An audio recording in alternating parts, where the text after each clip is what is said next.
Okay, we're going to finish up the exponential logarithmic classwork as examples, and then you're going to try the homework problems that are below using similar techniques to solving these ones. So for number 10, we have 7, oops, sorry, not number 10, we're going to do number 5. Sorry about that.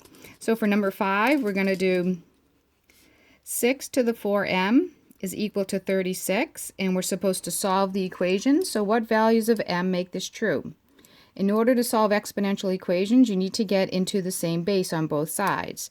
So we know that 36 is the same as 6 squared, and so we have 6 to the 4m equals 6 squared.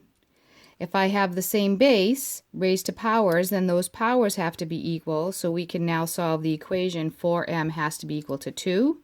Divide by 4, so we get m is equal to 1/2. Number 6, we have 9 to the negative 3x equals 9 to the 2x plus 5. Well, this is nice because I have the same base.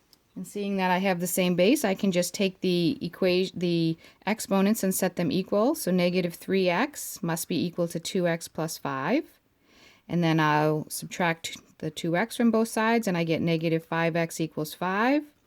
Divide by the negative 5, and I get x is equal to negative 1. Number 7, we have 4 raised to the 2x plus 1 over 16 raised to the 7 minus x equals 4 to the x plus 3. So I'm looking for a common base. The 4 squared is 16, so I'm going to use 4 as the common base. You could go all the way down to 2, but it would make it more work. So just to emphasize what we're doing, we're going to get everything into the base of 4. So we have 4 to the 2x plus 1 on the top.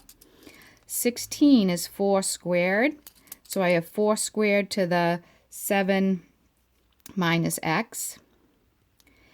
And that's equal to 4 to the x plus 3. So I'm going to simplify the denominator. So we have 4 to the 2x plus 1 in the numerator over 4 to the 14 minus 2x, that's the denominator, and that has to equal 4 to the x plus 3.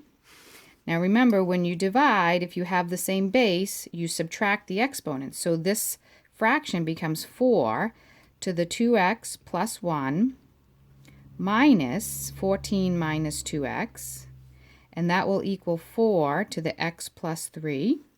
And so now I have the same base raised. I'll simplify this left side a little bit more. So we're going to subtract those exponents. We have 2x minus a minus 2x is 4x. 1 minus 14 is minus 13. So on the left I have 4 to the 4x minus 13. And that has to equal 4 to the x plus 3.